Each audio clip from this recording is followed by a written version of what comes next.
자, 오늘부터 새로 시작하는 새로 만들어진 코너입니다. 네. 코너 제목이 없습니다. 아직. 코너 제목은 없고 취지는 이게 60년대 아마 미국에서 만들어진 제도로 알고 있는데 어퍼머티브 액션이라고 유색 인종들의 대학 진학을 위해서 소수자 배려 정책으로 만들어진 게 있습니다. 소수당의 목소리를 들어보자. 대선에서 정의당 노회찬 원내대표 나오셨습니다. 안녕하십니까? 네, 안녕하십니까? 네.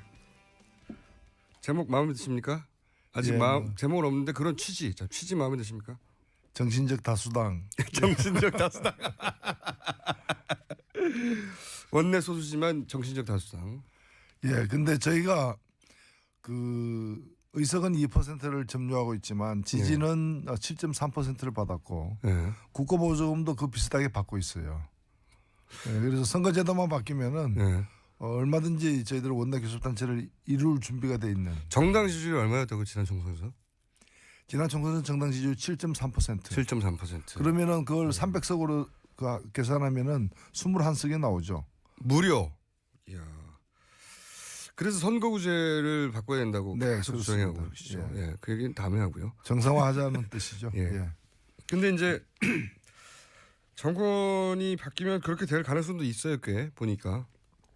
예, 지금 우리 사회가 뭐 하나씩 이렇게 정상화가 되어 가고 있기 때문에 조만간 그런 날이 1년 내에 오리라 생각합니다. 왜냐하면은 지금 그 안철수 야권에서 이제 문재인 혹은 안철수 후보들이 선거구제 개편, 소선구제로의 개편에 대해서 그 어느 정도 이해가 있고 인식이 있더라고 보니까. 그렇습니다. 지금 개헌특위 내에서도 개헌을 할 때 선거제도를 함께 바꾸지 않으면은 무의미하다라는 얘기 그런 인식들이 팽배해 있습니다. 그렇습니다. 간단하게 이게 복잡한 얘기인데 간단하게 설명드리면 그 50.1% 득표한 사람이 다 가져가는데 지금은 2등, 3등도 그 원내 진출할 수 있도록 바꾸려고 하는 거죠 지금.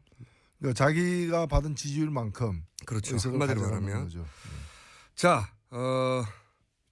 오늘은 이게 소수자 배려 차원에서 만든 코너라 아직 제목이 없는데 하다 보면 그리고 아마 저희 게시판이나 문자로 이 코너의 제목을 정해 주실 거예요. 분들이.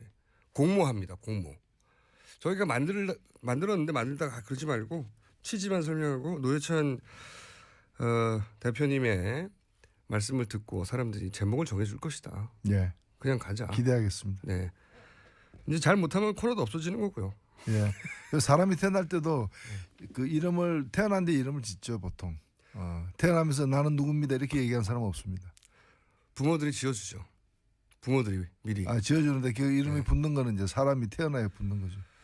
태어나기 전에 지어진 경우도 있습니다. 자, 그럼 부모의 역할을 청취자 여러분들 해주시고 오늘은 저희가 이거 한번 해보려고요. 지금 정의당 입장 의원님이 바라보시기에 이제 지금 후보들 있지 않습니까? 후보들 한번 쭉 일별해서 간을 좀 봐주십시오. 일단은 후보들이 많죠. 아직까지 이제 이번 주와 늦어도 다음 주 초까지는 각 당의 이제 후보들이 이제 경선을 통해서 당의 후보가 정해지는데 그러다 보니까 아직까지는 그게 확정 안 되다 보니까 경선 후보까지 해서 후보가 많은데 그 많은 후보들 중에 일단은 완주가 예상되는 후보. 완주가 예상되는 후보. 문재인 후보, 심상정 후보 두 사람밖에 없습니다. 안철수 후보도 완주한다고 하던데요. 네. 근데 이제 완주할 가능성이 높죠. 그러나 또 거기는 또 제3지대니 또는 비문연대니 이런 또 끝까지 모색을 하고 있기 때문에 만일 그런 것이 이루어지고 그 속에서 다른 후보가 되면 본인은 빠지게 되는 거죠. 100%까지는 아니라고 보시는 거군요. 네, 그렇죠. 상당히 높지만 100%까지는 아니다. 그러나 확실한 사람은 2명밖에 없다. 확실한 사람은. 심상정 후보도 이번에는 절대 중도에 나가거나 뭐 이런 일이 있을 수가 없다. 그럴 기회가 없을 것 같아요. 하나 나왔네요. 노가리. 제목 후보로. 자, 정의 코너. 마이너리티 리포트 어떻습니까? 마이너리티 리포트 나왔는데. 아, 재밌네요. 역시 이런 센스들이 터져 나올 줄 알았습니다. 자, 그러면 잠재적인 후보, 아직 후보로 확정 안 됐으니까 잠재적인 후보들 한번 일별해 볼까요? 먼저 이런 얘기는 오래전부터 나왔는데 드디어 이제 언론에서 곧 나온다, 곧 등록한다 하는 분이 김종인 전 대표예요. 지금은 이제 무소속이고 김종인 씨가 돼버렸죠, 그냥. 예. 김종인 전 대표에 대해서는 대선 후보로 어떻게 평가하십니까? 글쎄 아직 출마 선언을 안 했으니까 예. 출마할지 의문이긴 하지만 거의 뭐 하시는 것 같아요. 사무실까지 80평짜리 구해가지고 80평 혼자 쓰기 어쨌든 그래서 뭐 이번 주 중에 출마한다는 얘기도 있고 한데 다소 좀 의외죠. 저는 그렇게 생각합니다. 그러니까 지금 제3지대니 비문연대니 이런 가능성이 점점 이렇게 가능성이 없다라는 것이 확인되어 가는 상황인데 거꾸로 이제 한 달 전, 두 달 전에 나름대로 그런 구상이 있을 수 있었던 그런 때의 선택을 지금에 와서 한다는 것은 좀 안 맞지 않느냐 이렇게 생각이 되는데 원래 이분이 그 비대위로 유명한 분이죠. 비대위원장으로. 예. 근데 이제 또 한나라당에서도 비대위원장으로서 나름대로 역할을 했고 또 민주당에서도 그렇게 했는데 근데 사실 또 보면 비대위원장을 맡았던 당으로부터 또 다 탈당을 했던 또 경험이 있는 그렇죠. 있는 분인데 지난번 특히 총선을 앞두고서 저는 민주당에서 굉장히 역할을 했다고 저는 긍정적으로 평가를 해요. 예. 초기에 특히 탈당 러쉬를 막는 데 역할을 했죠. 예. 그래서 뭐 근데 이제 그 역할은 사실은 대리기사 역할이라고도 볼 수 있거든요.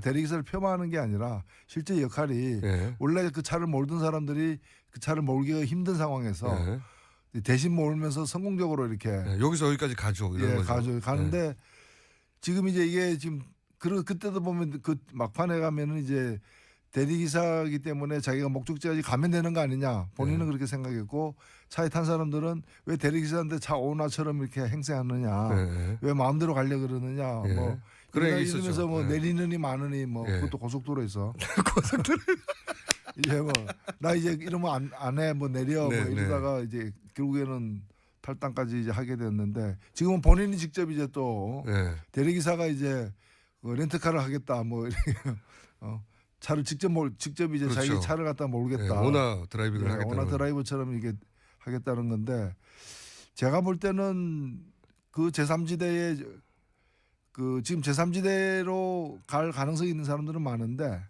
거기서 이제 또 대선 후보로 인정받을 수 있는가 소집책은 될 수 있는데 거기서 이제 모두를 대표하는 주자가 될지는 대단히 좀 의문이고 가능성이 낮은 게 아닌가 이렇게 보이죠. 본인도 그거를 알지 않을까요? 설마 지금 보면 자유한국당의 후보, 바른정당의 후보 그리고 김종인 전 대표 최소한 이 그 세세 어떤 연대 같은 거는 논의가 되는 것 같은데 그렇게 하더라도 다른 둘은 정당이 있고요. 소속 후보도 수십 명씩인데 혼자 달랑해서 이게 되겠습니까 후보가? 그러니까 지금 가능성이 가장 높은 이제 연대에 참여할 당들이 이제 자유한국당하고 바른정당이죠. 근데 여기에 이제 합류를 이제 할 하고 것처럼 또 이걸 또 풍성하게 하기 위해서 이제 정운찬 전 총리까지 데리고 와서 그럴 수는 있겠죠. 근데 그렇게 해봤자 사실은 뭐 가능성이 후보가 될 가능성이 그렇게 높지 않은 것 같은데 그죠? 후보가 될 가능성도 적고 또 설사 후보가 된다 한들 여기서 한 10% 돌파하냐 마냐의 그런 후보일 텐데 그 전체를 아우르는 비문 어떤 연대가 성사되기는 어렵지 않겠습니까? 근데 제가 이제 궁금한 건 그겁니다. 그런 전망들을 다들 하는데 근데 왜 굳이 김종인 전 대표는 이렇게 뭐랄까요? 미랄이잖아요. 미랄. 좋은 말로 해서 하나의 미랄이 되겠다고. 미끄럼이 되는 것이고 좋은 말로 하면. 앞에서 바람을 잡아주는 역할을 하게 되는 것이고 점점 나쁘게 얘기하면. 페이스메이커 이상되기 어려울 것 같은데 본인은 그렇게 생각 안 하나 봅니다. 그죠? 정치인도 그렇게 생각 안 하잖아요. 보통. 지지율이 낮아도 본인이 들어가면. 예, 뭐 정치인들이 다 그런 건 아니겠지만은 대개 보면은 한 15% 정도 지지를 얻으면은 그 길거리에서 마주치는 사람 중 2명 중에 1명은 아는 체 하거든요. 15%만 돼도. 그리고 대개 보면 그 2명 중에 1명이 아는 체하고 아는 체 하는 사람 2명 중에 1명은 웃으면서 아는 체하고 그렇게 되면 이제 굉장한 이제 좀 자치 현정에 빠질 수도 있죠. 착실까요? 혹시 이렇게 연대한 다음에 이제 개헌을 하면 본인한테 총리의 기회가 올 것이다 이렇게 생각하시는 걸까요? 구상이 뭘까요? 글쎄요. 뭐 개헌이 지금 이제 개헌이 가능하지가 않죠. 대선 전 개헌은. 대선 후에라도 그런 입지를 만들어 두는 건가요? 계산이 글쎄요. 잘 이해가 안 갑니다. 저는 이 예, 계산이. 지금 이건 제가 볼 때는 수학으로 풀 수 있는 문제는 아니고 뭐 병리학이라거나 예, 뭐 그런 어떤 의학 이렇게 접근해야 될 문제가 아니겠습니까? 직접 들어가야 될 것 같습니다. 아무래도 이분의 계산은. 자 그러면 이제 자유한국당도 한번 봐야죠. 자유한국당의 홍준표 도지사는 토론에서 많이 만난 상대 아닙니까? 예, 아마 제가 가장 많이 토론했던 상대일 것입니다. 예, 홍준표 도지사도 토론을 잘하시죠. 예. 토론을 잘하시죠. 예, 업계에서는 그렇게 얘기하죠. 예, 업계에서는 홍준표 도지사에 대해서는 대선 후보로 어떻게 평가하십니까? 예, 그 홍준표 지사가 대선 후보로 나왔다는 것 자체가 그 당이 망했다는 거죠. 사실은 그건 망한 당이죠, 뭐. 예, 정상적으로 나올 후보가 없으니까 이제 그렇게 나오는 거죠. 그리고 현역 도지사이고 또 네. 지금 재판받는 중이고 네. 그런데 그 보궐선거의 가능성까지 없애면서 나오겠다라는 거고 네.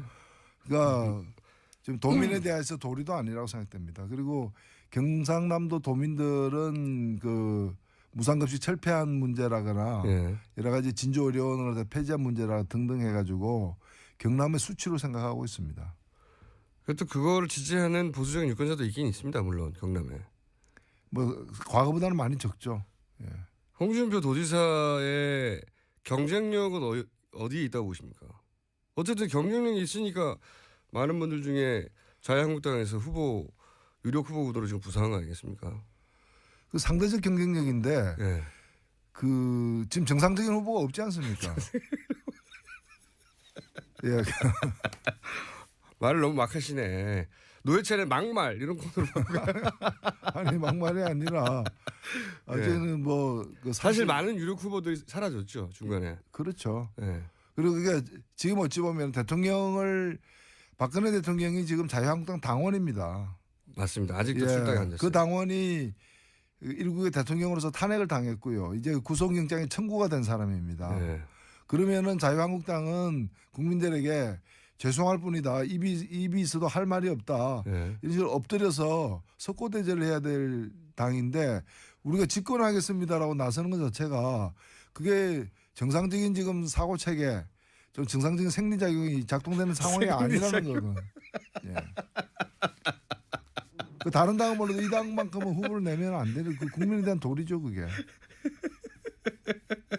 오늘 갑자기 빵빵 터뜨리시네. 정상적인 생리작용이 안 된다.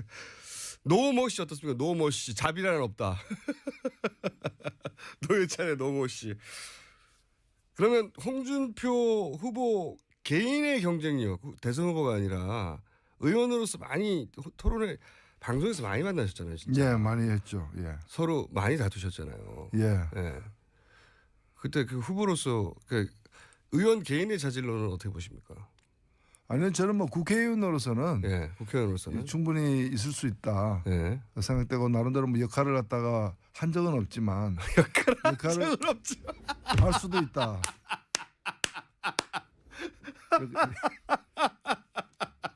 저는 나름대로 역할을 한 적이 있다고 말씀하셨는데 나름대로 역할을 한 적이 없다고.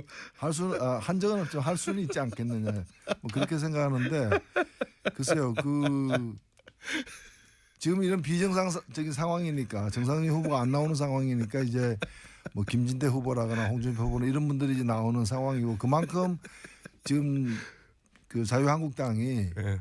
자유한국당이 지금 현재 그 처지를 말해주고 있는 게 아닌가 웅변해주고 있다 이렇게 보여집니다. 지금 자유한국당 내에서 2위 후보는 지금 그러니까 현재 그 노회찬 의원과 아무래도 정치적성이 가장 반대편에 있을 것 같은 잠재적 후보들만 지금 뭐 후보들부터 거론하고 있는데 김진태 후보가 대략 2위권인 것 같아요. 김진태 후보는 어떻게 평가하십니까? 예, 저는 글쎄요 지금 우리나라 보수를 대변할 수 있는 후보들은 아니죠. 두 분 다. 두 분 다 보면 대단히 극단적인 좀 생각.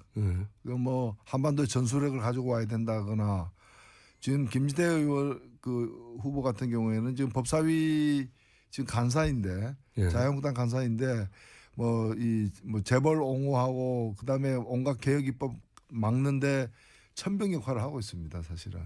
그래서 정말 국회의원으로서 국회가 정상 가동되려면 이런 분들이 계속 국회의원이 있어야 되는지 의문인 이제 그런 상태죠. 사실 우리 국민 소환제가 있었다면 춘천 시민들부터 소환되지 않았겠습니까? 예. 저는 그런 그 상황이라고 생각되는데 지금 현재 우리나라 그런 아마 어느 사회든 보수란 건 있기 마련인 거고 그 보수를 좀 합리적으로 대변을 하고 또 보수가 이 한국 정치의 생산적인 역할을 하게 하기 위해서는 지금 자유한국당에서 대표 주자로 나선 그런 분들은 보수의 대표성도 없는 게 아닌가. 그냥 극우. 그리고 그것도 태극기를 담요에다가 이렇게 막 그려가지고 어깨에다가 휘두르고 다니는. 망토처럼 하고 다녔죠. 그건 비정상적인 그런 분들이 보수를 대변할 수는 없다고 보고 큰 역할을 하지 못하리라고 보여집니다. 그래도 범보수라고 이제 묶으면 어쨌든 지지율이 지금 높은 편인데 자 그러면 상대적으로 덜 극단적인 그리고 합리적인 보수라고 평가도 받는 바른정당의 유승민 남경필은 각각 어떻게 평가하십니까? 예, 뭐 또 두 분 같은 경우는 저는 그분들 생각에 다 동의하지는 않지만은 그래도 이런 분들이 좀 한국의 보수가 가야 될 어떤 바를 이렇게 보수의 가치 이 차원에서 이렇게 좀 잘 보여주고 있는 게 아닌가 이렇게 긍정적으로 보고 싶고요. 다만 이제 지금 오랫동안 이제 박정희 박근혜로 이어지는 이제 그런 상징으로 결집되었던 보수 세력들이다 보니까 이런 좀 정상적인 새로운 것에 낯선 것 같아요. 낯선 것 같아요. 그러니까 아마 알코올에 중독된 사람들 같은 경우에는 청량음료 먹으면 이게 음료 같지가 않잖아요. 이제 뭐 그런 상태가 아닌가. 그래서 지지율도 낮은데 지금 지지율도 낮은 상태인데 지금 일단 경선을 통해서 뭐 유승민 후보가 앞서 있으니까 유승민 후보로 단일화될 가능성이 많고 근데 이분들이 또 자유한국당하고 또 연대를 하게 되면 또 자유한국당 후보로 또 단일화가 될 가능성이 지지율 기준으로 보자면 그렇습니다. 예, 높기 때문에 그렇게 되면은 결국에 보수 자체가 이번 대선을 통해서 새로운 어떤 출발의 어떤 씨앗을 얻는 것이 이번 대선을 통해서 가능하지가 않은 거죠. 오히려 자기들 씨앗을 스스로 다시 딱 묻어야지 키워줄 테네요. 그러니까 날려버리게 된다. 저는 이번 뭐 대선에서 그 보수가 할 일은 없다고 보는데 이번 대선이 끝난 후에 이제 쟁점은 뭔가면은 새로운 보수의 어떤 주자가 이번 대선을 통해서 출연해서 새로운 이 시작을 하느냐 아니면은 그런 게 없기 때문에 다시 돌아가느냐. 그게 이제 박근혜 전 대통령이 그 보수의 어떤 배후로서 당분간 뭐 다음 총선까지 계속해서 위력을 발휘하느냐 상징으로서 상징으로서 그 분기점에 서 있다고 봅니다. 만약에 지금처럼 뭐 홍준표 예를 들어서 유력한 홍준표 각 당에서 제일 유력한 홍준표 유승민 후보가 단일화를 하고 만약에 지금 지지율대로 홍준표 도지사가 범보수의 후보가 된다. 그리고 뭐 여기에 김종인 전 대표 끼든 해서 그래서 그 그룹이 보수를 대표하게 되면 다시 새누리당 시절로 돌아갈 거다 이렇게 보시는 거군요. 당연하죠. 예. 그래서 한편으로 안타깝게 보시는 거군요. 유승민 후보의 지지율이 낮은 게. 제가 뭐 다른 후보 지지율 낮은 걸 안타깝게 생각할 처지는 아닙니다. 처지는 예, 제가 제 처지를 잘 알고 있습니다. 예. 저희는 뭐 그렇으면 뭐 주변의 불우이웃들에게 눈을 돌릴 지금 처지가 아닙니다.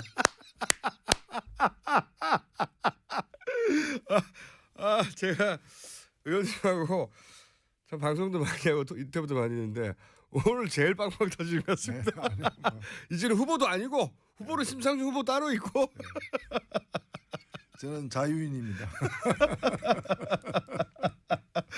후보가 아니기 때문에 속에 있는 말씀을 막 던지시는데 남들을 챙길 처지가 못 되고 있다. 자, 그러면 상대적으로 조금 더 가까운 쪽 이제 그 다음으로 가까운 쪽이 이제 국민의당 안철수 손학규 후보는 각각 한 번씩 짚어주시면요. 예, 일단 뭐 안철수 후보가 국민의당 후보로 예. 힘있게 그 선출될 가능성이 높아지고 있죠. 그렇죠. 그렇게 예. 굳어질 것 같습니다. 뭐 이변은 일어나지 않을 것 같고. 그럴 가능성이 낮아지고 있습니다. 점점 더. 네. 그런데 후보에 대한 평가는 어떠십니까? 안철수 후보에 대한 평가, 뭐 그리고 이제 뭐 안철수 후보는 지금 이제 자신의 그 예측대로 되어 가고 있다라고 얘기하는데 예. 그 제가 볼 때 뭐 그 말은 맞는 것 같고요. 이번 예. 주까지는. 예, 이번 주까지는. 다음 주부터는 좀 아닐 수 있겠다. 이렇게 보여지는데 예. 결국에 그 문재인 후보와 1대1 구도로 예. 이렇게 형성되고 거기서 이제 비문의 어떤 대표 주자로서 이제 문을 꺾을 수 있는 가능성이 있는 후보로 이제 등극하겠다라는 포부인데 뭐 본인이 그런 희망과 계획을 갖고 있는 거야 뭐 탓할 수 없는 거지만은 현재로서는 그럴 가능성이 좀 적지 않은가. 근데 그게 되려면은 몇 가지가 이제 조건이 필요한데 하나는 자유한국당 그러니까 자유한국당과 바른정당의 단일 후보와 다시 또 연대하는. 그렇죠. 그래서 거기서 본인이 후보가 돼야 되는 거죠. 본인이 후보가 돼야 그럼 1대1 되는데 구도가 되겠죠. 그 연대가 이루어지려면은 그런 지금 그 연대에 대해서 국민의당 안철수 후보 자신부터 시작해서 그 한편으로는 필요하지만 한편으로는 꺼려지는 측면이 있거든요. 예, 그렇죠. 그건 자유한국당도 마찬가지고요. 근데 이 모든 걸 뛰어넘으려면은 그렇게 하면 이긴다. 그렇게 하면 이길 수 있다라는 어떤 징조가 보여야 되는데 여론조사를 통해서 그런 징조가 과연 남은 뭐 4월 15일 이전에 그런 게 과연 보일 가능성이 현재는 낮다고 봐야죠. 너무 시간이 없어가지고요. 큰 변화가. 저는 시간이 있다 해도 마찬가지라 보는데 그런 가능성이 저기가 합해도 지는데 그 합하기 어려운 사람들끼리 합하려고 하겠는가. 그리고 이제 국민의당이 기반한 호남의 정서가 과연 자유한국당의 후보와 연대를 두겠는가 하는 우려도 있죠. 그래서 결국에는 제가 볼 때 안철수 후보가 좀 합리적이고 이성적으로 판단한다면은 아 이번은 아니구나. 나는 삼수구나. 재수가 아니구나. 이번이 지금 재수하고 있기 때문에 시험 날짜는 아직 다가오지 않았지만은 결국에는 마음으로는 이제 정리를 하고 삼수를 향한 여러 가지 그게 이성적이지 않겠어요? 코너 제목 중에 적십자 하나 나왔습니다. 적십자.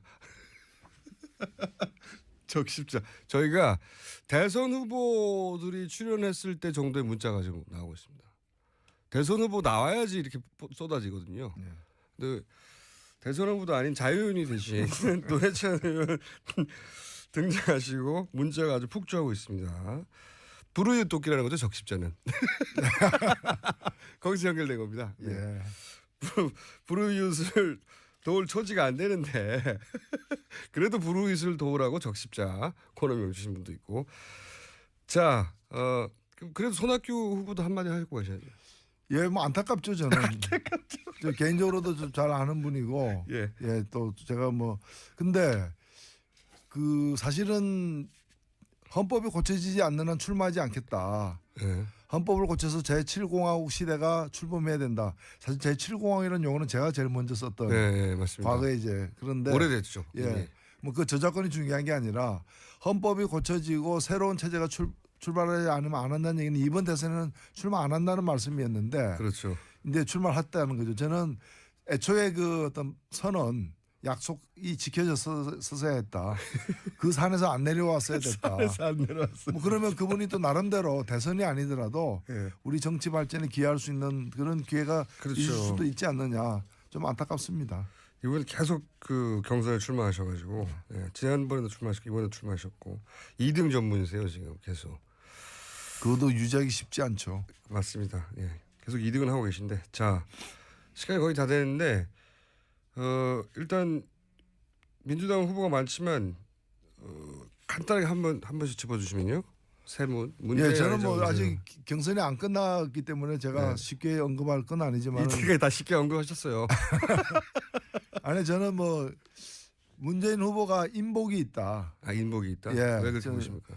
그 경쟁 상대가 안희정, 이재명이었던 것은 정말 그건 복이라고 생각됩니다. 그래요? 그건 그 운도 있는 것 같고요. 어떤 의미에서 인복입니까? 지난 3개월을 갖다가 뭐 경선이 최근에 이루어졌지만은 사실상 경선은 지난 한 석 달 동안 계속 유지되어 왔던 건데 여론 경선이 그렇죠. 있었죠. 그것도 당내에 같은 당내에 안희정, 이재명 이런 분들이 있음으로 인해서 안희정 후보를 통해서 오른쪽 네. 그리고 이재명 후보를 통해서 좀 이 진보 쪽 네. 마크맨 역할을 굉장히 잘한 거죠. 그래서 지지율을 다른 후보들에 뺏기지 않고 계속해서 민주당 안에서 가둬둬. 이제 각각의 후보, 그 안희정 후보가 확보한 것 그것이 다 온전히 문재인으로 오지는 않을 거예요. 그러나 상대 세력이 크는 걸 막는 데는 혁혁한 그렇죠. 공로를 했기 때문에. 저도 그 생각합니다. 동의합니다. 그래서 세상에 이런 페이스메이커를 구하는 거는 이제 어렵죠. 인간의 노력으로는 쉽지 않다.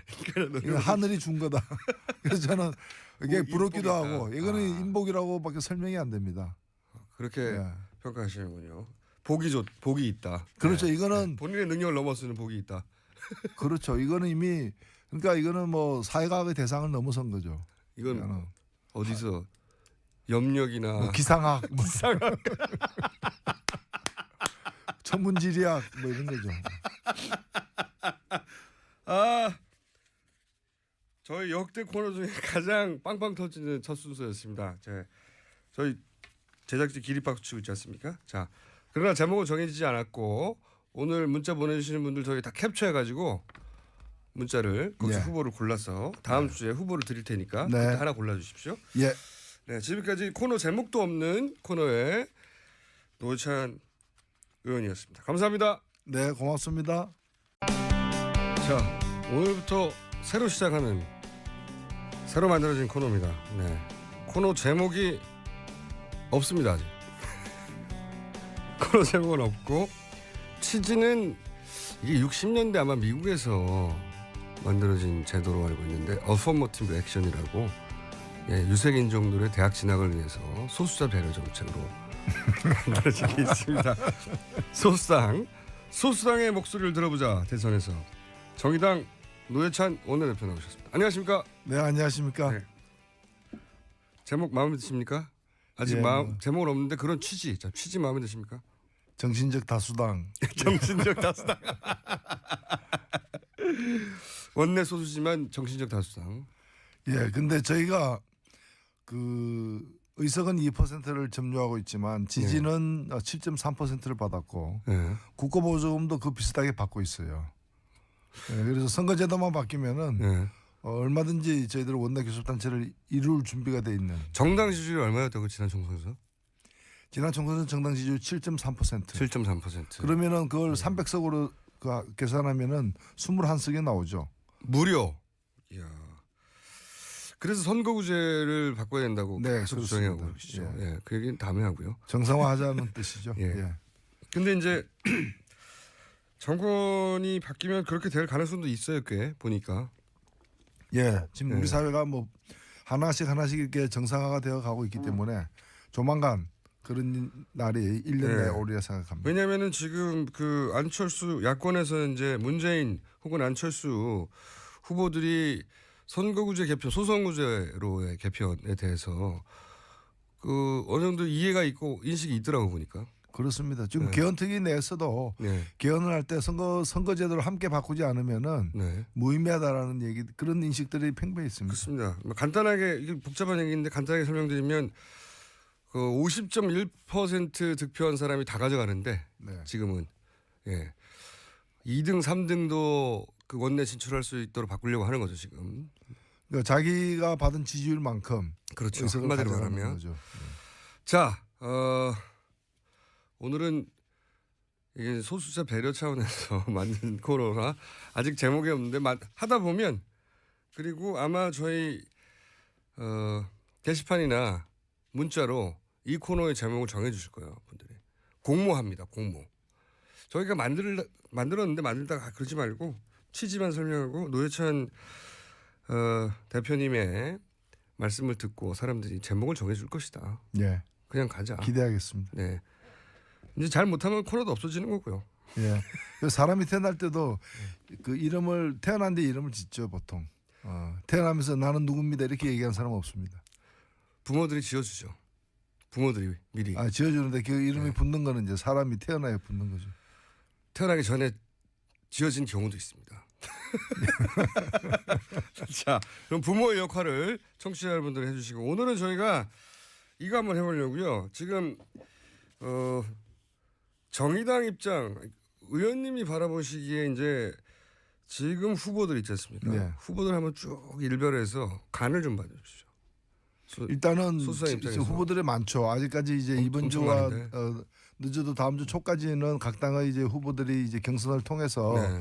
당의 후보가 정해지는데 그러다 보니까 아직까지는 그게 확정 안 되다 보니까 경선 후보까지 해서 후보가 많은데 그 많은 후보들 중에 일단은 완주가 예상되는 후보. 완주가 예상되는 후보. 문재인 후보, 심상정 후보 두 사람밖에 없습니다.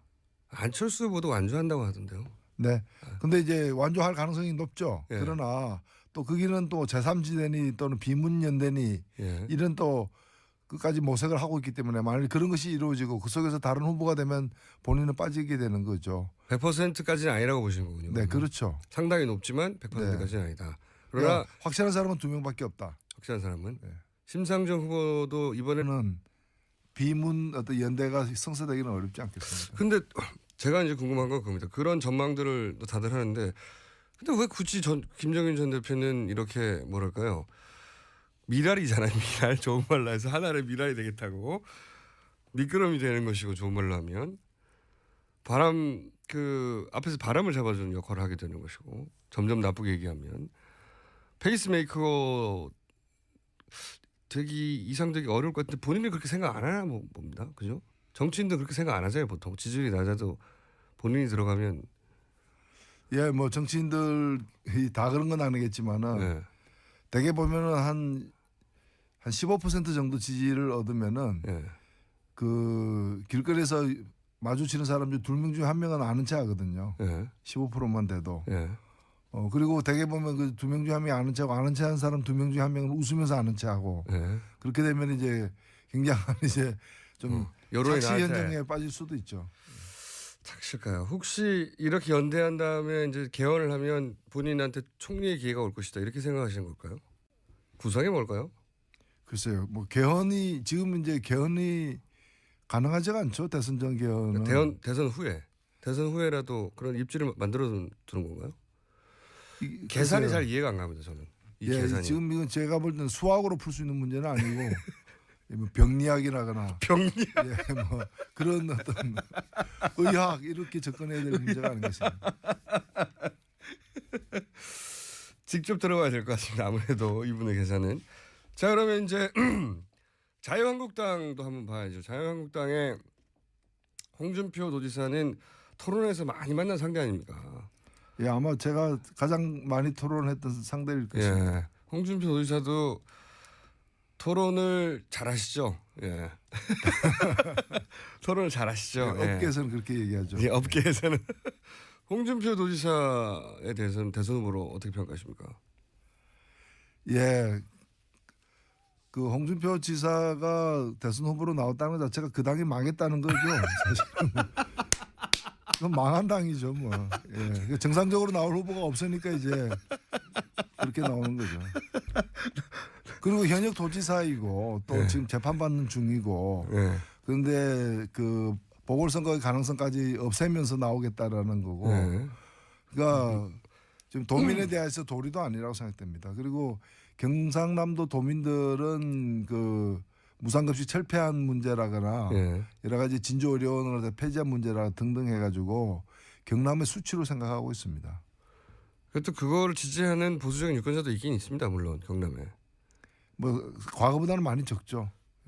홍준표 도지사의 경쟁력은 어디에 있다고 보십니까? 어쨌든 경쟁력이 있으니까 많은 분들 중에 자유한국당에서 유력 후보 구도로 지금 부상한 거 아니겠습니까? 그 상대적 경쟁력인데 그 지금 정상적인 후보가 없지 않습니까? 말을 너무 막 하시네. 노회찬의 막말 이런 코너로 아니 막말이 아니라 어제는 그 사실 많은 유력 후보들이 사라졌죠 중간에. 그렇죠. 그리고 그게 지금 어찌 보면 박근혜 대통령이 지금 자유한국당 당원입니다. 맞습니다. 아직도 출당이 안 됐어요. 그 당원이 일국의 대통령으로서 탄핵을 당했고요. 이제 구속영장이 청구가 된 사람입니다. 그러면은 자유한국당은 국민들에게 죄송할 뿐이다. 입이 있어도 할 말이 없다. 이런 식으로 엎드려서 석고대죄를 해야 될 당인데 우리가 집권하겠습니다라고 나서는 것 자체가 그게 정상적인 지금 사고 체계, 좀 정상적인 생리작용이 작동되는 상황이 아니라는 거는. 예. 그 다른 당은 몰라도 이 당만큼은 후보를 내면 안 되는 그 국민에 대한 도리죠 그게. 오늘 갑자기 빵빵 터뜨리시네. 정상적인 생리작용이 안 된다. 노머시 어떻습니까? 노머시 자비라는 없다. 도대체는 절대 중도에 나가거나 뭐 이런 일이 있을 수가 없다. 그럴 기회가 없을 것 같아요. 하나 나왔네요. 노가리. 제목 후보로. 자, 정의 코너 마이너리티 리포트 어떻습니까? 마이너리티 리포트 나왔는데. 아 재밌네요. 역시 이런 센스들이 터져 나올 줄 알았습니다. 자, 그러면 잠재적인 후보, 아직 후보로 확정 안 됐으니까 잠재적인 후보들 한번 일별해 볼까요? 먼저 이런 얘기는 오래전부터 나왔는데 드디어 이제 언론에서 곧 나온다, 곧 등록한다 하는 분이 김종인 전 대표예요. 지금 이제 무소속이고 김종인 씨가 돼버렸죠, 그냥. 예. 김종인 전 대표에 대해서는 대선 후보로 어떻게 평가하십니까? 글쎄 아직 출마 선언을 안 했으니까 예. 출마할지 의문이긴 하지만 거의 뭐 하시는 것 같아요. 사무실까지 80평짜리 구해가지고. 예. 80평 혼자 쓰기 힘. 어쨌든. 그래서 뭐 이번 주 중에 출마한다는 얘기도 있고 한데 다소 좀 의외죠. 저는 그렇게 생각합니다. 그러니까 지금 제3지대니 비문연대니 이런 가능성이 점점 이렇게 가능성이 없다라는 것이 확인되어 가는 상황인데 거꾸로 이제 한 달 전, 두 달 전에 나름대로 그런 구상이 있을 수 있었던 그런 때의 선택을 지금에 와서 한다는 것은 좀 안 맞지 않느냐 이렇게 생각이 되는데 원래 이분이 그 비대위로 유명한 분이죠. 비대위원장으로. 예. 근데 이제 또 한나라당에서도 비대위원장으로서 나름대로 역할을 했고 또 민주당에서도 그렇게 했는데 근데 사실 또 보면 비대위원장을 맡았던 당으로부터 또 다 탈당을 했던 또 경험이 있는 그렇죠. 예. 있는 분인데 지난번 특히 총선을 앞두고서 저는 민주당에서 굉장히 역할을 했다고 저는 긍정적으로 평가를 해요. 예. 초기에 특히 탈당 러쉬를 막는 데 역할을 했죠. 예. 그래서 뭐 근데 이제 그 역할은 사실은 대리기사 역할이라고도 볼 수 있거든요. 대리기사를 폄하하는 게 아니라 실제 역할이 원래 그 차를 몰던 사람들이 그 차를 몰기가 힘든 상황에서 대신 몰면서 성공적으로 이렇게 여기서 여기까지 가죠. 이런 거죠. 가는데 지금 이제 이게 지금 그때도 보면 그 막판에 가면은 이제 대리기사이기 때문에 자기가 목적지까지 가면 되는 거 아니냐 본인은 그렇게 생각했고 차에 탄 사람들은 왜 대리기사인데 차 오나처럼 이렇게 행세하느냐 왜 마음대로 가려 그러느냐 뭐 그러다 이러면서 뭐 내리느니 마느니 뭐 그것도 고속도로에서 이제 뭐 나 이제 이러면 안 해 뭐 내려 뭐 이러다가 이제 결국에는 탈당까지 이제 하게 됐는데 지금은 본인이 직접 이제 또 대리기사가 이제 렌트카를 하겠다 뭐 이렇게 차를 직접 이제 그렇죠. 자기 차를 갖다 몰겠다. 오나 드라이빙을 하겠다. 오나 드라이브처럼 이게 하겠다는 건데 제가 볼 때는 그 제3지대에 그 지금 제3지대로 갈 가능성이 있는 사람들은 많은데 거기서 이제 또 대선 후보로 인정받을 수 있는가 소집책은 될 수 있는데 거기서 이제 모두를 대표하는 주자가 될지는 대단히 좀 의문이고 가능성이 낮은 게 아닌가 이렇게 보이죠. 본인도 그거를 알지 않을까요? 설마 지금 보면 자유한국당의 후보, 바른정당의 후보 그리고 김종인 전 대표 최소한 이 그 세세 어떤 연대 같은 거는 논의가 되는 것 같은데 그렇게 하더라도 다른 둘은 정당이 있고요. 소속 후보도 수십 명씩인데 혼자 달랑해서 이게 되겠습니까 후보가? 그러니까 지금 가능성이 가장 높은 이제 연대에 참여할 당들이 이제 자유한국당하고 바른정당이죠. 근데 여기에 이제 합류를 이제 할 하고 것처럼 또 이걸 또 풍성하게 하기 위해서 이제 정운찬 전 총리까지 데리고 와서 그럴 수는 있겠죠. 근데 그렇게 해봤자 사실은 뭐 가능성이 후보가 될 가능성이 그렇게 높지 않은 것 같은데 그죠? 후보가 될 가능성도 적고 또 설사 후보가 된다 한들 여기서 한 10% 돌파하냐 마냐의 그런 후보일 텐데 그 전체를 아우르는 묻어야지 키워줄 텐데요. 날려버리게 된다. 저는 이번 뭐 대선에서 그 보수할 일은 없다고 보는데 이번 대선이 끝난 후에 이제 쟁점은 뭔가면은 새로운 보수의 어떤 주자가 예. 이번 대선을 통해서 출연해서 예. 새로운 이 시작을 하느냐 아니면은 그런 게 없기 때문에 다시 돌아가느냐. 결국에 이제 박근혜 전 대통령이 그 보수의 어떤 배후로서 예. 보수의 배후로서 당분간 뭐 다음 총선까지 계속해서 위력을 발휘하느냐 상징으로서. 예, 상징으로서 그 분기점에 서 있다고 봅니다. 만약에 지금처럼 뭐 홍준표 예를 들어서 유력한 홍준표 각 당에서 제일 유력한 홍준표 유승민 후보가 단일화를 하고 만약에 지금 지지율대로 홍준표 도지사가 범보수의 후보가 된다. 그리고 뭐 여기에 김종인 전 대표 끼든 해서 그래서 그 그룹이 보수를 대표하게 되면 다시 새누리당 시절로 돌아갈 거다 이렇게 보시는 거군요. 당연하죠. 예. 그래서 한편으로 안타깝게 보시는 거군요. 유승민 후보의 지지율이 낮은 게. 제가 뭐 다른 후보 지지율 낮은 걸 안타깝게 생각할 처지는 아닙니다. 처지. 예, 제가 제 처지를 잘 알고 있습니다. 예. 저희는 뭐 그렇으면 뭐 주변의 불우이웃들에게 눈을 돌릴 지금 처지가 아닙니다.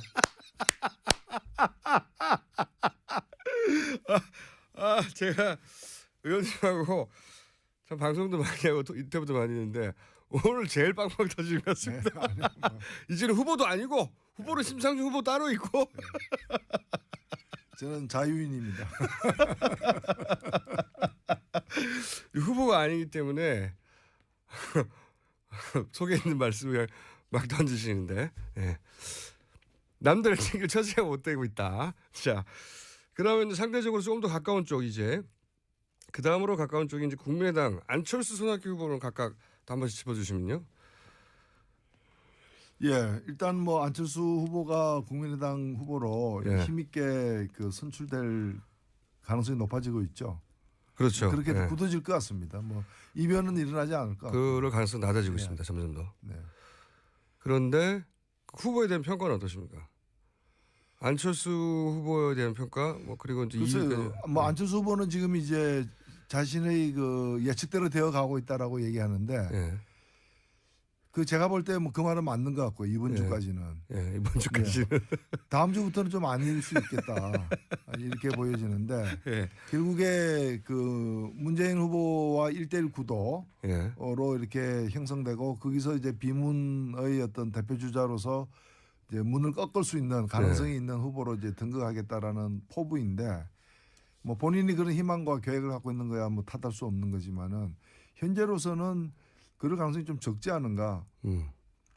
근데 그게 되려면은 몇 가지가 이제 조건이 필요한데 하나는 자유한국당과 바른정당의 단일 후보와 다시 또 연대하는. 그렇죠. 그래서 거기서 본인이 후보가 돼야 되는 거죠. 본인이 후보가 돼야 되는데 1대1 구도가 되는데 되겠죠.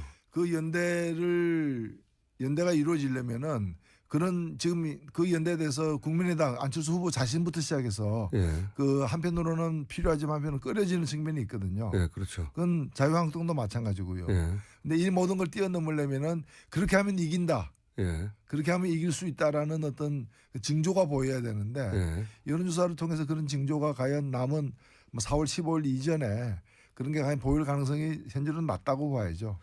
너무 시간이 없어가지고요. 예. 큰 변화가. 저는 시간이 있다 해도 마찬가지라 보는데 예. 그런 가능성이 그러니까 합해도 지는데 그 합하기 어려운 사람들끼리 합하려고 하겠는가. 예. 그리고 이제 국민의당이 기반한 호남의 정서가 과연 자유한국당의 후보와 연대를 두겠는가 하는 우려도 있죠. 예. 예. 그래서 결국에는 제가 볼 때 안철수 후보가 좀 합리적이고 이성적으로 판단한다면은 아 이번은 아니구나. 나는 삼수구나. 재수가 아니구나. 이번이 지금 재수하고 있기 때문에 시험 날짜는 아직 너무 씨. 그러면 홍준표 후보 개인의 경쟁이요. 대선 후보가 아니라 의원으로서 많이 토론회 방송에서 많이 만나셨잖아요. 진짜. 예, 많이 했죠. 예. 서로 많이 다투셨잖아요. 예. 예. 그때 그 후보로서 그 의원 개인의 자질로는 어떻게 보십니까? 아니요, 저는 뭐 국회의원으로서는 예, 국회의원으로서는 충분히 있을 수 있다 예. 생각되고 나름대로 뭐 역할을 갖다가 한 적은 없지만 역할을 할 수도 있다.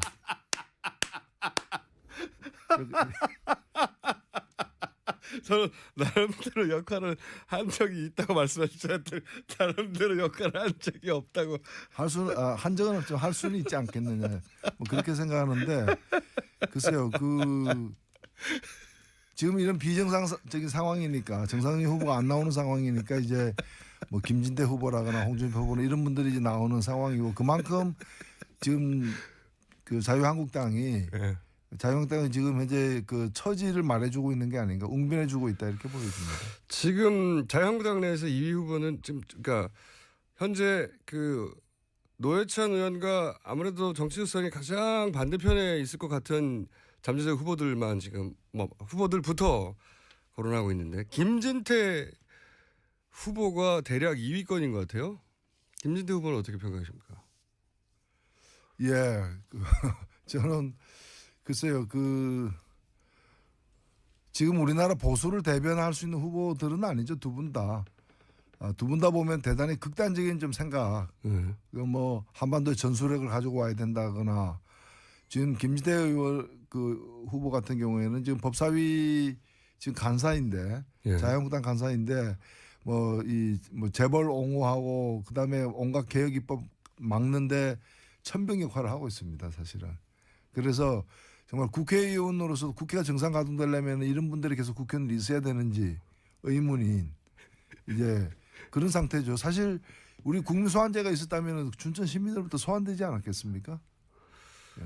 저는 그런 그 상황이라고 생각되는데 지금 현재 우리나라 그런 어느 사회든 보수란 건 있게 마련인 거고 그 보수를 좀 합리적으로 대변을 하고 또 보수가 이 한국 정치의 생산적인 역할을 하게 하기 위해서는 지금 자유한국당에서 대표 주자로 나선 그런 분들은 보수의 대표성도 없는 게 아닌가. 그냥 극우. 그리고 그것도 태극기를 또 담요에다가 이렇게 막 그려가지고 어깨에다가 휘두르고 다니는. 망토처럼 하고 다녔죠. 그건 비정상적인 그런 분들이 보수를 대변할 수는 없다고 보고 큰 역할을 하지 못하리라고 보여집니다. 그래도 범보수라고 이제 묶으면 어쨌든 지지율이 지금 높은 편인데 자 그러면 상대적으로 덜 극단적인 그리고 합리적인 보수라고 평가도 받는 바른정당의 유승민 남경필은 각각 어떻게 평가하십니까? 예, 뭐 또 두 분 같은 경우는 저는 그분들 생각에 다 동의하지는 않지만은 그래도 이런 분들이 좀 한국의 보수가 가야 될 어떤 바를 이렇게 보수의 가치 차원에서 이렇게 좀 잘 보여주고 있는 게 아닌가 이렇게 긍정적으로 보고 싶고요. 다만 이제 지금 오랫동안 이제 박정희 박근혜로 이어지는 이제 그런 상징으로 결집됐던 보수 세력들이다 보니까 이런 좀 정상적인 새로운 것은 낯선 것 같아요. 낯선 것 같아요. 그러니까 아마 알코올에 중독된 사람들 같은 경우에는 청량음료 먹으면 이게 음료 같지가 않잖아요.